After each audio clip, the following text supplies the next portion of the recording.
Okay, so in this video I'm gonna show you how to create your first macro inside Microsoft Word. So let's get started. Let's start with my use case. And let's say I have this text in my document and I want to increase the spacing in between the letters. So I will open the font properties and in the advanced tab I will just set the spacing to be expanded by 1 point, let's say. Okay, I can see the difference. It's not that big, so maybe I'll open it again, set it to 2 points. Still not there, so maybe 10 points will make it. And you can see that for a simple change, I'm using a lot of clicks. I have to open the dialog, set a new value, click the OK button. And if you do it like 10 times a day, every day, it takes a lot of time to do a simple change. So let's see if we can somehow record this action and play it with the macro. So I will open the font properties one more time. I set the spacing to be normal and hit the OK button. And I want to record the macro. Now, unfortunately, Word by default doesn't show you the macro recording capabilities. So you have to right click any ribbon, select customize the ribbon and look for the developer pane or developer ribbon. You can see it's unchecked, so I have to check this checkbox in here for the developer, click the OK button, and now I can see it. Now we can record macro in two different ways. There is a record button in here. There is the same button on the bottom of the document. I will most likely click this one and I have to change it to some meaningful name. So I will set it to spacing increase.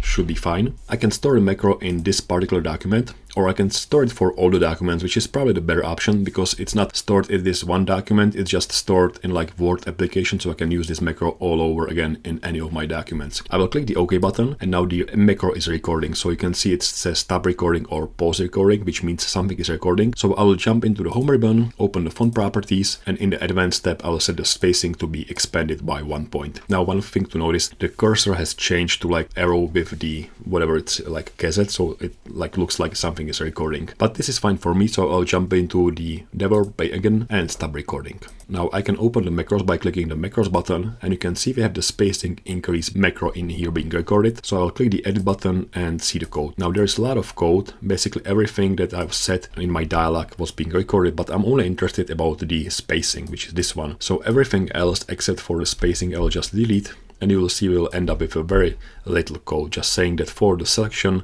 we will set the font spacing to be 1. Now, setting the spacing to some predefined constant value might be beneficial in some cases, but what I want to do is I want to increase the spacing. So instead of saying spacing equals 1, I will say spacing equals spacing plus 1. So it will increase the spacing by 1 point. And I can test it by clicking this play button. And you can see it working just fine. So when I have the spacing to be increased, I probably need another macro to be for decreasing the spacing. And I can record it one more time, or I can just copy this macro, like copy paste like so, and rename it to spacing decrease and set the spacing to be spacing -1. So if I play the second macro, and what's being played is basically defined by what's being in which part of the macro you have the cursor. So now the increasing is playing, and now the decreasing is playing. And you can see it works perfectly fine, except I have to have this window with my code visible, and it's not very convenient. I can of course open the macro from here and play it like this, so spacing decrease or increase. Again, that's just a lot of clicks. So what I can do instead is I can change my quick access toolbar to include those macros. So I will open this menu and select for the quick access toolbar more comments. In this drop down menu I will select macros, and there should be macro for decrease and increase. So I'll add those both into my quick access toolbar, and I will just get those some meaningful icons. Unfortunately, there are not a lot of icons to choose from, so I'll just search for something which kind of looks like decreasing, which might be this one, and this one I want something that looks a little bit like increasing, which I might use the arrow one, which is this one. Click the OK button.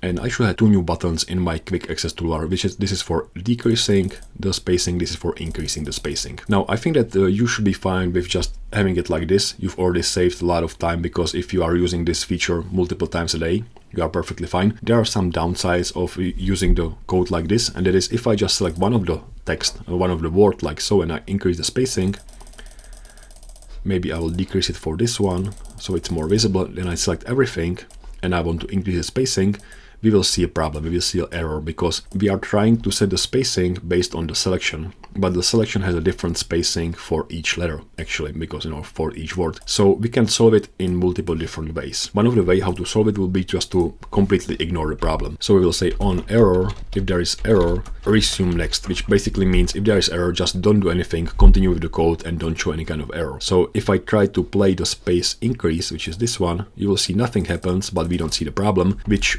may or may not be what you are looking for. We can also say that on error, I want to go to some different section, go to maybe, show error section, and then I will select, add a new show error section in which I will just say message box, and I will say whatever, like there is a problem.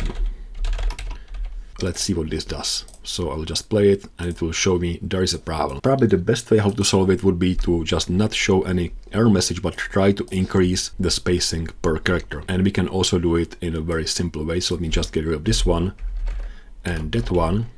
And it's still saying with Selection.Font, we will say with Selection.Characters. So for each character in the selection, for each character, which we'll call maybe car, in the Selection.Characters, we will say that the character Char.Font.Spacing equals the same thing for +1, and then we will say next character. And we can get rid of this one, and hopefully this will be working. We will see. So just indent this a little bit more. So let me see what this does. If I click this increase spacing now, you can see that it's working just fine. So I have to just copy this code into the decrease the spacing like so and set it to -1. And now it should work even if the different words have a different spacing.